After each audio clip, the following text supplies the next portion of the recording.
So little things here that like hygienic things, but you were still going and doing things and hanging out with people teaching yoga, I presume. Yes. Okay. And then all of a sudden, boom, March 10th. Yeah. Talk to me about that whole day.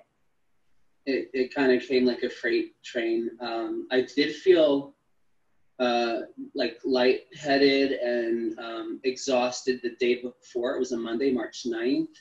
And I felt something coming on, but I, like I said, I would usually just kind of power through. And then March 10th, it was a Tuesday morning. I actually taught a yoga class at 6 a.m. And I finished teaching that class. I showered and I came back to my apartment because that's what I do. But after class, after that early morning class, I started to feel way off. I started to know something was wrong.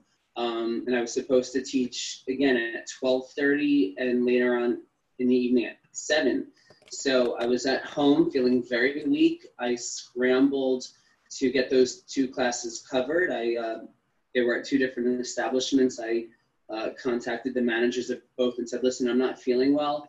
I can't teach these classes, but it was my responsibility to get them subbed out. So I did that, but while I was doing that, it was hitting me.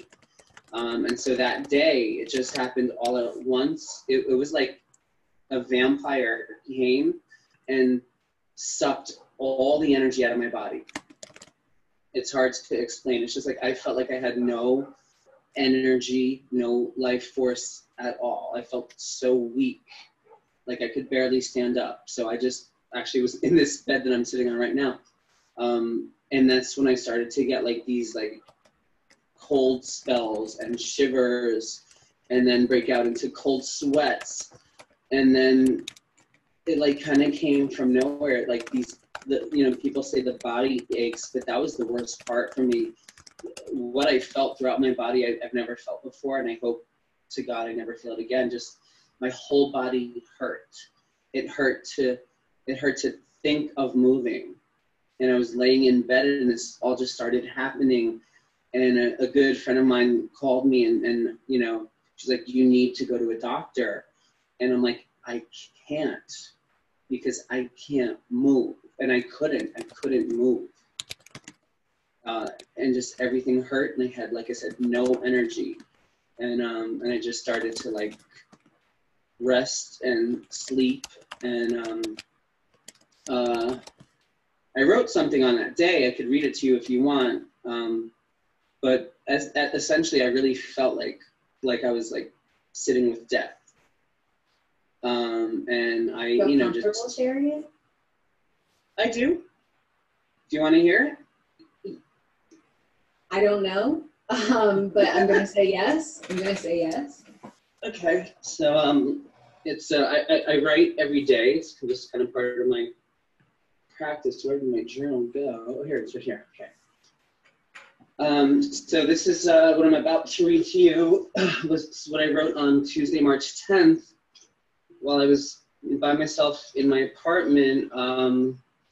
This was the first day that I really came down with symptoms, and it was the worst that I experienced the whole time. Okay, here, that's April 10th. I'm going to go back a month. I've been writing a lot, as you can imagine, because it is really a good time to write. I just thank you for being so vulnerable.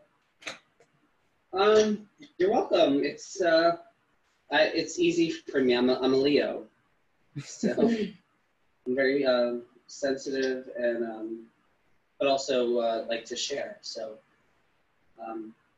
okay, this is it. One thing that I'm not is the boy who cried wolf. I have been on death's doorstep before, and I find myself here once again. I don't think that death will take me this time. I just know that we are intimately close to each other. I feel a way that unusual fails to describe, yet I am at a loss to find any other word to suffice. I feel like a corpse, frail and fragile, skin and bones. I feel like if someone poked me, I would collapse into thousands of shards of glass. My intuition tells me that I have the coronavirus. Just my luck. I have been in bed all day long. I still feel completely weak. I can barely move. All I can do is sit with death. Maybe we'll play a game of cards. I've always been good at cards. I don't always win though. The one thing is, I am not afraid of death. If he took me in my sleep, that does seem like a peaceful way to go. However, as awful as I feel, I also have the intuitive feeling that I will die another day. How did you know?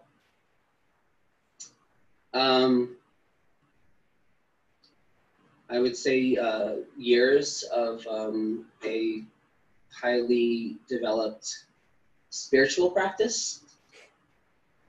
You know, something that I wrote in there said that I've been on death's doorsteps before because I had.